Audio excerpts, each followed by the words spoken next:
The House of Mystery presents Inside Writing, the radio show where authors discuss their writing process in all genres. Okay, and we're back. Joining us, Robert Fraize. Now, thank you for taking some time to talk with us today. No problem. Thank you for having me. Yeah, it's a pleasure. Now, I'm going to start out because people know me that listen. I heard you on Coast to Coast, and I didn't appreciate the job that was done by George Noory. I kind of wished he had done the job a little bit nicer, or not that he has to be nice, but just a little bit more real. He plays into the negativity a little bit too much for me. So right. I wanted to give you the opportunity to come on our show. I mean, and just kind of go through the church and yourself and everything, because you're just but you're a normal human being that lives in the U.S. and a good person. And I think that we got to, just kind of let people know what the whole deal is. So let's start out with the traditional Church of Satan. Okay. And the traditional.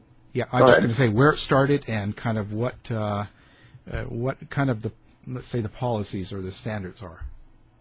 All right. Well, basically, I started the traditional Church of Satan because lately I've been seeing a lot of satanic groups basically acting too fundamental. They've been having way too many rules and dictations, and I do not believe that Satanism is about that. I believe that Satanism is a philosophy and a religion based on individual freedom and expression. So basically what I want to do was take Satanism back to its roots and really emphasize the individualism within it. Okay, so what is that? Like, so what is Satanism? What does it entail? Like, so what is the word Satan? So we're not following a devil per se, as the Christian kind of culture would think. Correct. The word Satan itself is defined as adversary. Now, I am a theistic Satanist. I recognize an adversarial deity, and her name is Tiamat, which is the Babylonian goddess creator. Now, other Satanists may not view Satan as an actual external force. They view it as a symbol of rebellion against tyrannical systems in society. Now, you started this. You were the creator of the traditional church, right? Yes, the traditional Church of Satan. Yeah. And so what made you start it and not join one of the other churches? Well, I started this church last year on June 6th. The reason why I did not affiliate with the Church of Satan, because they no longer, in my opinion, they no longer go by the philosophy of LaVey. And they've changed the whole structure around. Not only that, but they charge people $200 for a red card that basically you cannot even use to go to meetings or anything. They no longer really have meetings or, group interactions. So, it's more like a fan club. So I really didn't want to become a part of that. I wanted to bring Satanism back towards a religious, more religious structure, because there's so many groups out there, which is fine, that are politically active and basically just exist as activists. I do belong to a couple of them, but I do not see many groups out there that are religious, per se. Right. So now, how does a traditional Church of Satan member live their life? They do, what was that? I couldn't hear you. Well, I was just saying, how does a traditional Church of Satan member live his day-to-day life, or her day-to-day life? This would depend.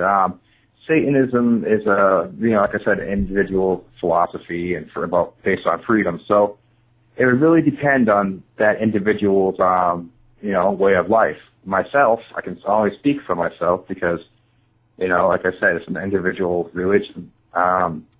basically, I wake up every day. I take care of my son. Typical things like that. I mean, I'm a very basic, regular guy. I don't really go out there and, stalk people and look for animals to sacrifice or anything like that. I just, live like a typical person. Right. So it's not really a change, as in, how often do you go to meetings, or how often do you guys get together? Well, our church, the main office, which I run, we meet a few times a month. And there's various chapter houses throughout the United States, Canada, and England, which they hold their own meetings. But, we try to keep things monthly, or at least bi-monthly. And what goes on in the meetings? Basically, the members will interact. We'll have a meal, a drink or two together. We'll celebrate life. We'll talk about, our goals and our achievements and how we can reach these goals. So it's really kind of more of a support system, really. Yeah, that's what this church exists as a support system. We're not dictating to people any set, doctrine. We don't have everyone has their own individual belief system. We're not going to be saying, hey, you can't follow this, you can't do that, you can't develop your own system. We encourage everybody within the church to develop their own system and path. And so you're not like you don't exclude any type of people or any type of for any reason due to their race or sex or anything like that. No, the only type of people we don't allow within the church are sex offenders. Right. Sex offenders, rapists, or wife beaters, things like that. We don't allow them because we believe that those actions are very counterproductive of what we're about. Yeah, and that's a good thing.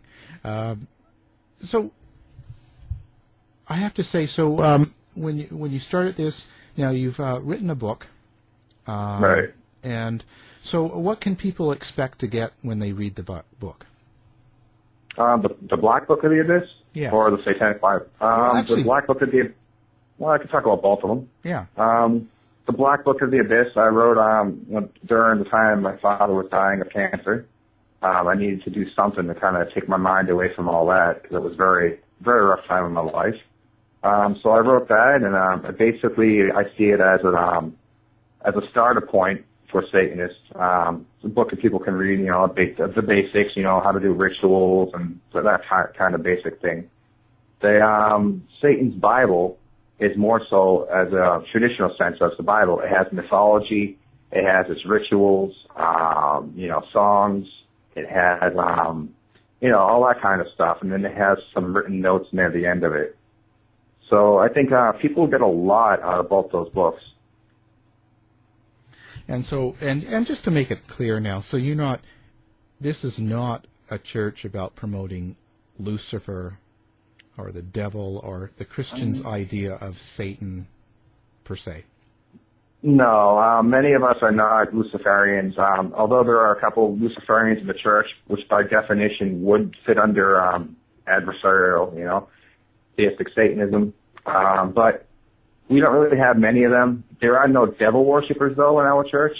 The Luciferian concept you can kind of bring back a little prior to Christianity. But for the most part, no, we don't really recognize devil worship or any reverse Christianity. Yeah. Yeah. And so now, one thing I noticed and listening to you before is that you sort of believe in the afterlife or ghosts or spirits in that sort of way, whereas the Church of Satan, the other with Peter Gilmore, they believe in nothing like that. There's just no such thing to them as ghosts, spirits, afterlife, any of that stuff. You live, you die, it's over. So tell me about that. So what made you start to believe in that? Like, where did it come from for you? Personal experiences. I've had them all throughout my life. As early as I can remember, I've seen what people would call spirits. And this has been something that's been with me my whole life. And, it's something I think is it is very important for people to research. And, it's okay to be skeptical about it. But, it's one of those things. As you said, the Church of Satan does not recognize that stuff. LaVey, when he first started, he was a deist. So he recognized an actual external force. Peter Gilmore and those people basically changed the structure of that church around to make it into an atheistic kind of religion, which in my opinion is an oxymoron. But, it's what they would want to do, so they can do it. I don't know, basically, I just think the paranormal existence is something that people should really look into. So what was your first experience? How old were you? The first one I can recall was I was probably, the night I was born, actually. There were UFOs above the hospital. My mother was telling me about that. And then the first experience that I can recall, I was playing in a friend's basement, and my parents helped them clean out the house. I was probably about, I don't know, maybe 4 or 5 or something like that.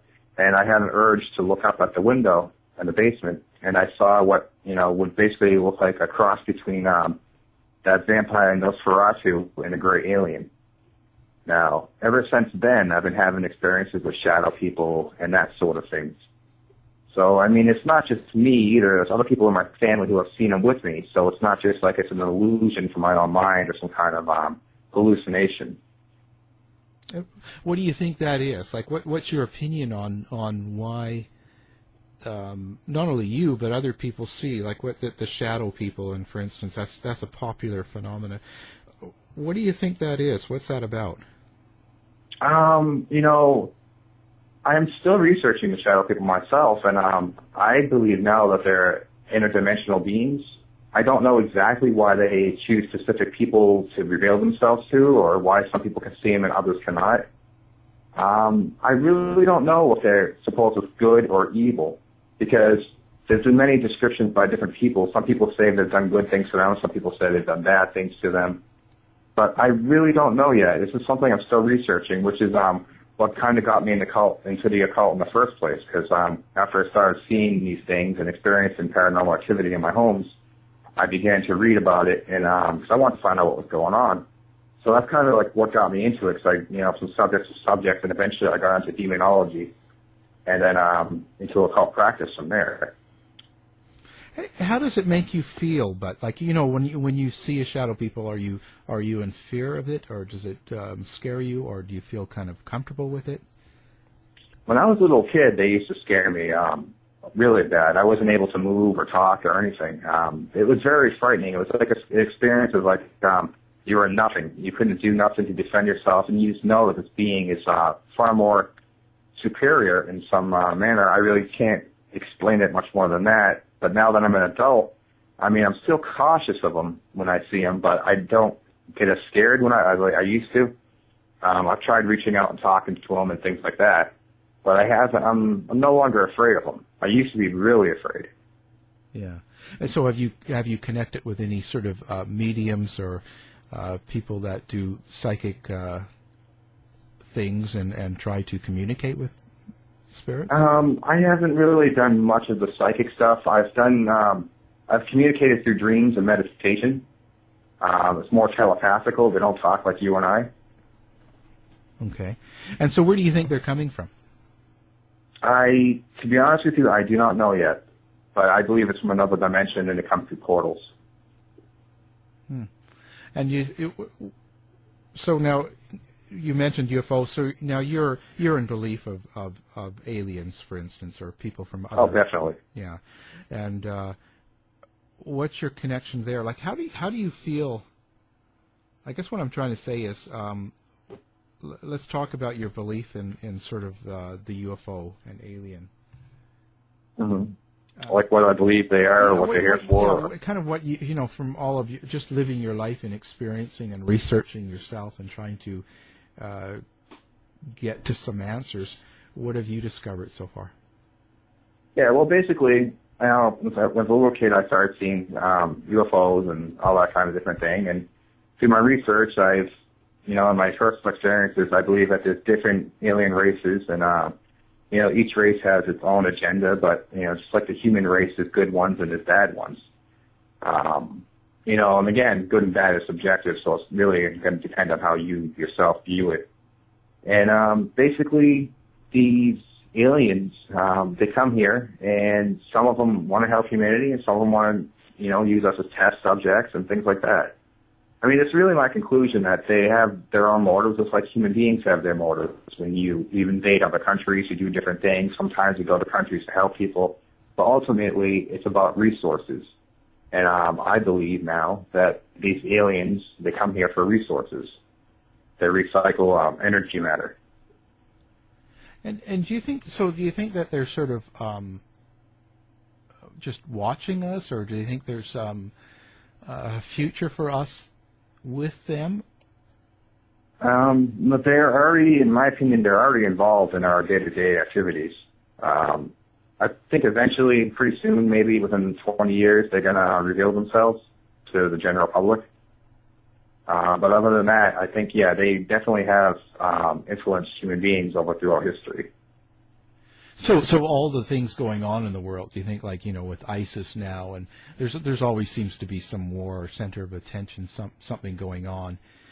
Is that sort of, they just let it happen, or do you think they've actually influenced it to happen? I think some of them have influenced it, and the other ones let it happen to see how it's going to play out. Because if you think about it, all these religions, they all started with believing that the gods came from the sky. So automatically, I mean, by definition, those gods are alien. They're not from this earth. So I think ever since the beginning of man, we've been talking about stories about the gods coming from the sky. I think they've just been doing it and continuing it and influencing human beings. These gods, in my opinion, are just alien beings, higher life forms. So it's really kind of, they've let it expand through humanity, the different types of religions, the different sects. Right, and they do it to separate people, too. That's why there's separate religions. They do it so that people are not going to be one unit. They've created, different colors of skin and all that different things just to cause separation amongst the races. And it is, it's working right now. Oh, yeah. I think it always has. I think that we see it more now. It's easier to see it with our communications and stuff. Right. But it's crazy because we constantly kill each other over it. Yeah. Yeah. And ultimately, it's about, ultimately God is the same thing anyways. It's an energy force, the creator. That's really all it is. But these aliens have manipulated it so much that they've given it names and, attributes and things like that. It's just to give to different people in different sections of the world, so that way we'll constantly be at war with each other. And it's just a manipulation thing. That's all it really is. Yeah. And so then they don't really care, in a sense, in a way, if we're killing each other or doing things sort of. So what do you think their ultimate goal is for us? Do you have any opinions on that? The reptilians' goal? Yeah. All right, well, the reptilians, as I said, there's different factions before. And I think some of their goal is to enlighten human beings and to make them aware of what is really going on. The reptilians, I believe, represent the Sumerian deities. And so I believe that those are the actual true, the true gods. And I try to keep it as simple as that, and I try to, basically just focus on that, not anything afterwards. Because that's where the corruption came upon. Yeah, that's for sure. Yeah. So what do you do with your day-to-day life? How does this affect the way you live your life? It doesn't affect me too much. I'm just more aware than many other people of what's going on and how the world is programmed and how other beings have programmed it to be this way. So I use that to my advantage, and I can kind of play along with it to manipulate the world around me into what I want it to be. Do you feel like it alienates you some? Yeah. If I've looked up my family tree, and evidently it goes back to the Sumerian creators, so I'm basically related to what they consider these aliens. And so how does that, how are you fitting in with, let's say, your community, neighbors and people like that? How do I get along with people? Yeah, how does does it create a distance, or some of them, or is it kind of good, or? It depends. I mean, you know how people are. Some people are going to look at you and think you're either crazy or whatever. And, people that think that way, I don't really care too much of what they have to say because that's just their opinion, not mine. There's other people who appreciate things that I do, who are not Satanists. And it's one of those situations. Even if I wasn't a Satanist, there would be people who would judge me on some kind of other aspect of my personality or something like that. But it's just one of those things. You never know. So, like, I see it as like a 50-50 kind of split. Yeah. One of those kind of things. Right. And you just have to always be cautious. But I guess it's getting to the world where you have to be anyway. Right. So, now, I was just going to say now, so who can join the church or become a member? Anybody can, except for sex offenders. Right. So how would they? I don't allow them to church. Oh yeah, no. I mean, it's like why would you want them? How they do it? You can easily go onto the website and just sign up. It's free. Okay. And so when they join, what happens? Is there some regulations? Is there some sort of things that they have to do? Do they have to attend meetings? No, it's just very basic. I don't believe people have to go through all that kind of stuff because that's like dictation towards others and telling people what to do, and I believe that's very unsatanic and against the religion. So I just let people, whoever, to sign up, and then if they identify themselves as Satanist or whatever, they can sign up and be a member if they choose to. Yeah, yeah. And what I guess I think that we have to clear is like that. There is no worship, as in sacrificing of humans or animals or anything like that, involved in the church at all, is there? No, we don't do anything like that. And you're not supporting any of that either. We at Wondery, creators of Dr. Death, Scamfluencers, and Over My Dead Body, go deeper into complex true crime stories to give you an inside look at the facts. And now we're launching the ultimate true crime fan destination, Exhibit C. It's truly criminal. Wondery's Exhibit C gives you the detective's lens of all of the evidence, taking you step by step through the twists and turns of each true crime case. Join the Exhibit C online community to access exclusive show merchandise, member-only content, and to hear directly from top criminal and social justice experts, witnesses, and investigators as they take us beyond the evidence and into the case file. Join now by following Wondery Exhibit C on Facebook or find us on the web at WonderyExhibitC.com and listen to true crime podcasts on Wondery and Amazon Music. Exhibit C. It's truly criminal.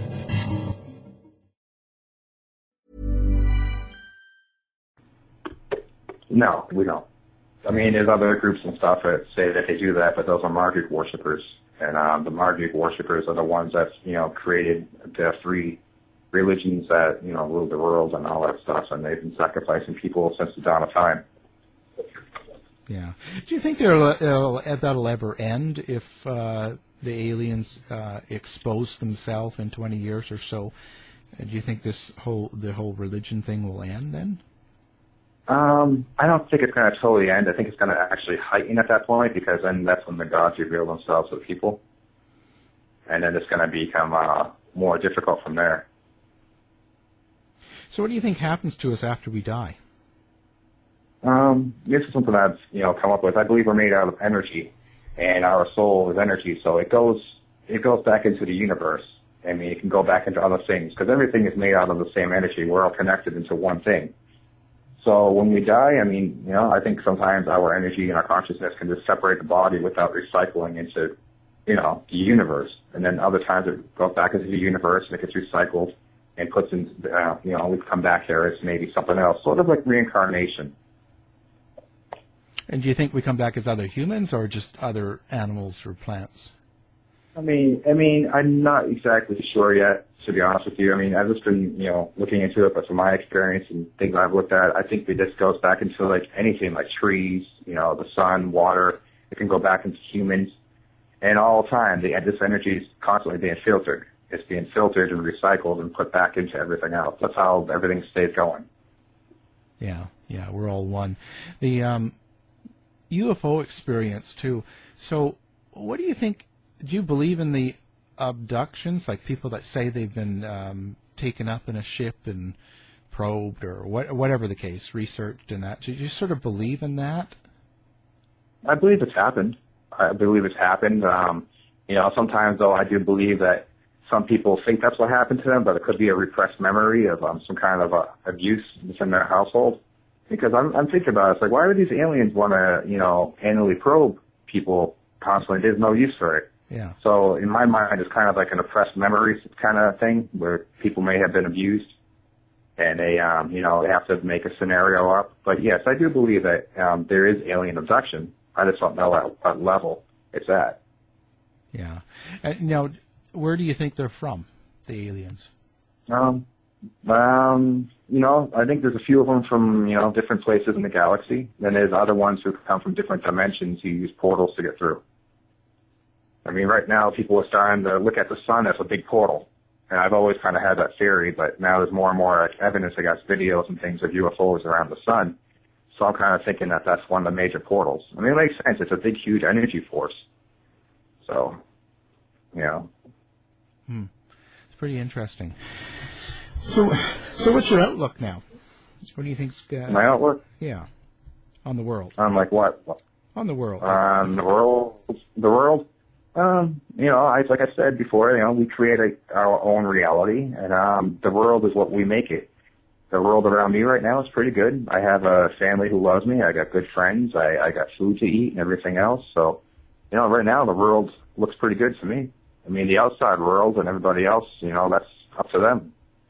They have the power to fix it if they want to. If they want to keep it going the way it is, and that's what they're going to do. I just try not to let that world influence me, because I know what it really is, and what it is, it's a big illusion. So I just, like I said, I create my own reality.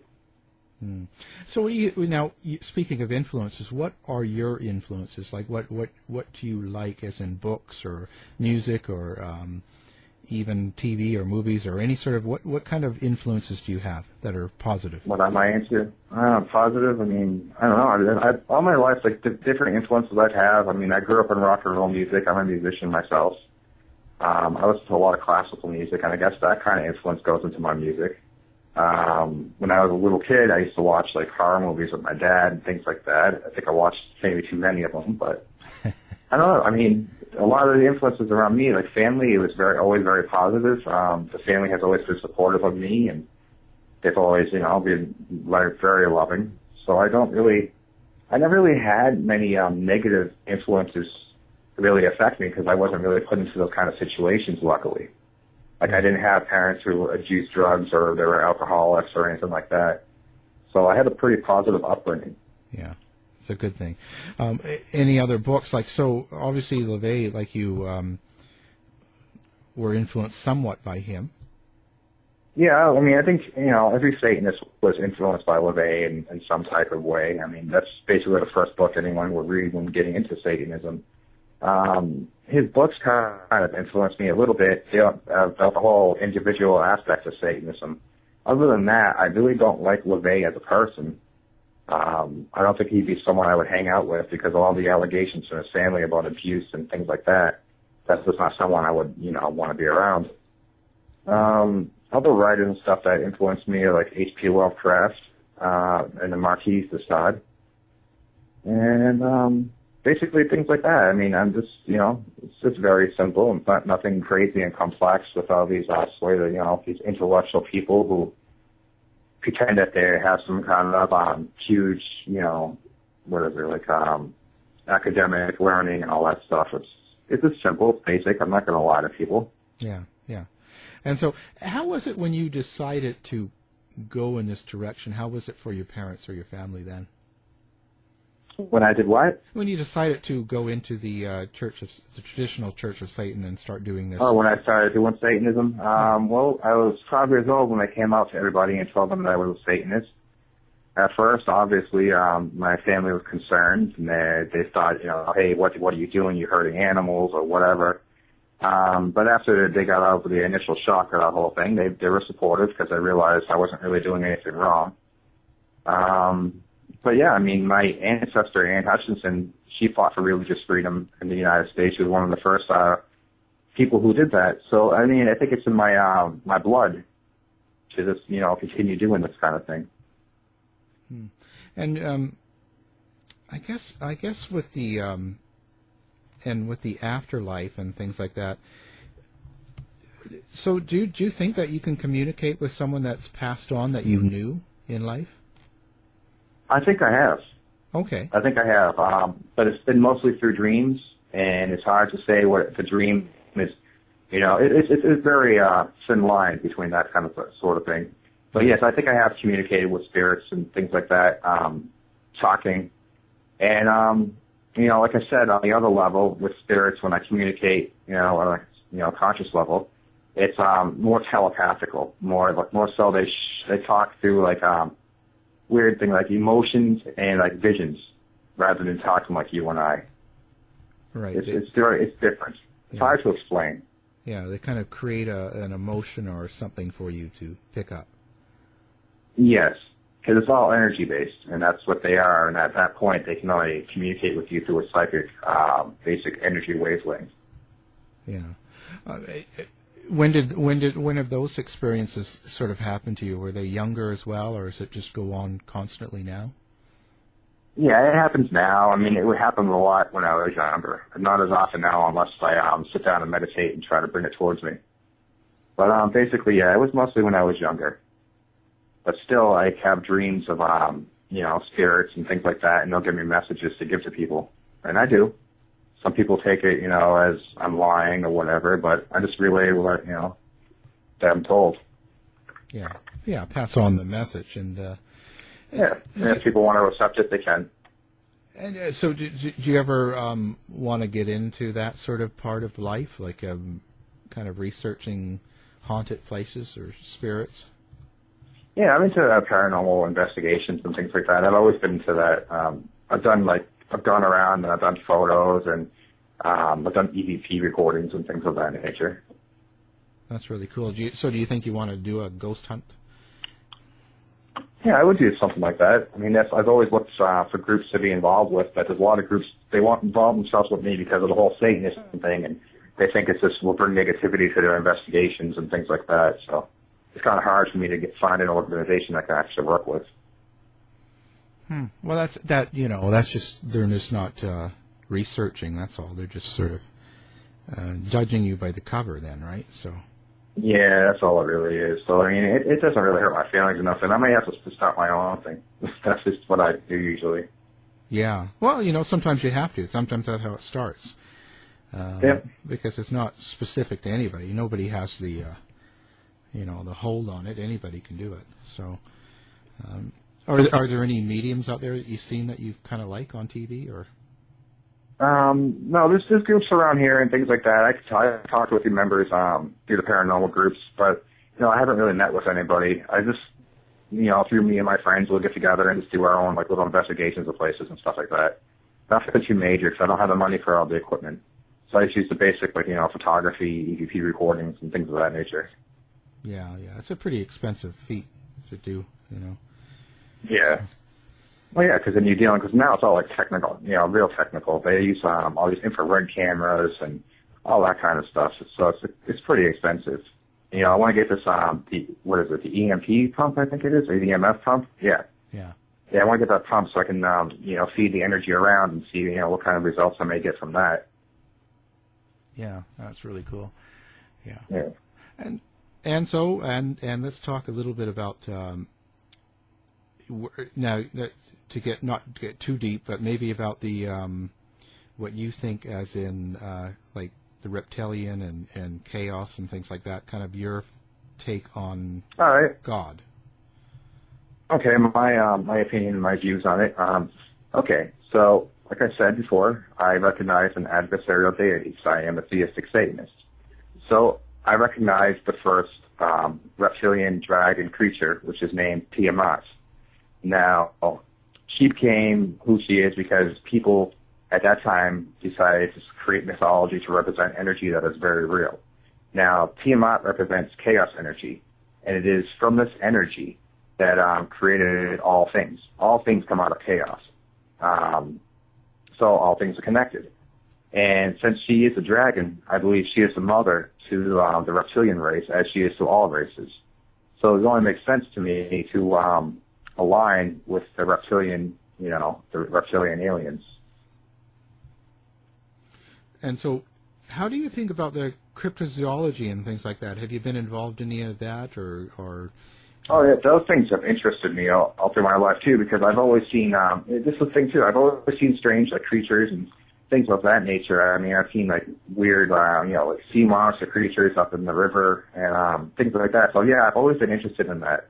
When I was younger, I seen a Bigfoot creature, and I've seen all kinds of weird things that I cannot explain. So yeah, I've been into cryptozoology. Did you go to the Dragon Con? No, I don't really go to many places. I have social anxiety, so I kind of keep it to myself. I just, like to walk around the woods by myself and things like that. Yeah. I understand that. So, in crypto, so what do you think goes on with in cryptozoology? Things what do you think goes on? Why, like Sasquatch, Bigfoot, and things like that? Why have there never been any proper bodies and stuff like that? That's a very good question. I believe in these creatures, and I just don't believe there's many of them. I mean, in the vast wilderness and stuff like that, if something was to die, I don't think you would find it, because other creatures and things would eat it or whatever. I mean, there's also other theories, too, that these creatures can be, from other dimensions also. I mean, I really don't know how it works. I mean, it could be something like a glitch in some kind of system where we see something that's on a parallel universe. So I really don't know for sure, but I know what I've seen. I know what other people have seen, and I believe them. But yeah, I just don't know exactly why there haven't been any bodies, or if there have been, maybe they were taken and not talked about. Yeah. For whatever reason. Oh, and it's true. It's not like you come across bodies of wild animals that have been dead and find them. I go in the woods where there's deer and things like that, and I've only come across one corpse out of so many that live there. And, I mean, that's the whole thing. And there's so many raccoons and chipmunks around. I don't really see many of them, sometimes on the side of the road, but, there's so many of them, too. So that's the thing, though. Walking in the wilderness, I don't really see them because the animals are going to eat them and they get spread out. Yeah, there's something there. And so do you think we'll ever find them? Ever get that caught now that there's so much TV and media and... I think eventually they may find one. If they don't find a Bigfoot, they'll find something else. I mean, we're always discovering new creatures every day. So, I mean, the ocean is a place to look. We need to start investigating the ocean. That's where all the interesting creatures really are, deep down in the abyss. Yeah. Certainly an undiscovered place, isn't it? So much there. And that. I mean, who knows what's down there? It could be anything. They could be mermaid people or anything like that. We don't know how life evolved down there. It could be intelligent forms of life. Yeah, it could be anything, It's well. So now, how do people get a hold of you, and how do people contact you? My website, traditionalchurchofsatan.com. And your books are available now, of course. Yes. Great. Yes, they can get them on Amazon and Barnes & Noble and selected bookstores. I'm working right now on getting them put into some more bookstores, but they're available on all major online retailers. Yeah, that's fantastic. So, what's the general feedback? What kind of? Most of it's positive, and there's some people who don't like it. It's one of the things I don't really focus too much on the feedback. Because when I write something or whatever, I do it because I feel I have something to say. I don't really think so much of what people are going to say about it. I just want to put it out there into the world and make it a reality. Yeah. I create it, so I'm like a creator. I'm God. I'm going to make these creations, and they become real. So, right now, this book was all in my mind, and everything else. I took it and made it real and manifested it into this reality that we live in. Yeah. Well, do you think that when we get cancer, like you talked about, you had cancer, and do you think? Yeah, my father had cancer. And do you think that we create that as well, like the negatives in our life? I mean, I don't know too much about how, sicknesses work and stuff like that. My father was a very positive person. I don't really think that that's what happened to him. He worked around a lot of chemicals and stuff because he worked for the town, and he did a lot of hot topping and stuff like that, and he got cancer. I think that may have contributed to it. I think a lot of that kind of things is the chemicals and things that are added into the atmosphere and our water and everything else. Because you look at it over the years, I mean, cancer rates have gone up and gone up. They keep going up. And I think it's because there's so much more chemicals and processed foods and all that kind of stuff that we're just pumping into our bodies that aren't naturally, you know, we're not supposed to be ingesting them. Yeah. So they cause cells to mutate. Yeah. No, I think so too. I think that, yeah, it's a problem. Yeah, it's a big problem. I mean, that's one of my major concerns. There's nothing really you can do about it. I mean, I'm aware of it, but, you know, I can't really change that. So there's not much I can do about it. You know, I see the chemtrails every day. I see all that stuff. Yeah. Yeah. It's real. I mean, people are going to deny it, but it's real. Yeah. It almost seems out of control in a way.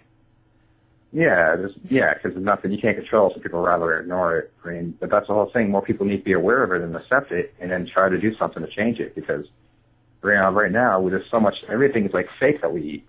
It's all fake or processed some way, or just drugs and put into it or something. So we're all kind of medicated on something. You know, all these chemicals that don't belong inside of us or in us, and I believe it's also a form of mind control. Because fluoride is used as a form of mind control. Hitler did it. And that's all it's in our water supply. So it's, you know, it's one of those things people just got to be aware of. I mean, this is what's going on. There's more and more of this now. And you notice now there's more and more people going crazy and going nuts and shooting people and things like that. I think it's all connected. I think there's some form of mind control involved. Huh. Do you think it's just like a test of some sort, just experiment that we are? Oh, yeah. Basically, I do. Right now, we're definitely being experimented on. I mean, there's so much drugs and there's so much stuff being injected into us. And, you know, there's a lot of evidence saying that these things aren't even beneficial in any way or whatever. So, yeah, they're using this stuff on us. They're testing it on us, just like, scientists would with a rat. It's the same thing. I mean, and supposedly, let's go back to the aliens again. Supposedly, from what I've learned, there's a lot of the gray aliens, especially, have made a deal with governments to that they can actually use us as test subjects in exchange for technology. And it makes sense if you think about it, all the technology that's been coming and all the poison that's been coming out at the same time. So if you think about it, both those things are, heightening at the same time. So you think governments are involved? I believe so, yes. I believe they're involved. I had a great uncle who worked for the CIA, and I wanted to ask him when I was younger about the aliens, and he told me he couldn't really tell me much about it, but he told me that I was basically right on and I knew what I was talking about. So, I mean, that kind of confirms what I've thought the whole time is this is what's going on. So I do believe it. I mean, if you look at it, you can probably find evidence to back it up. I believe that, human beings are being tested on right now. And it's not good. Yeah. Yeah.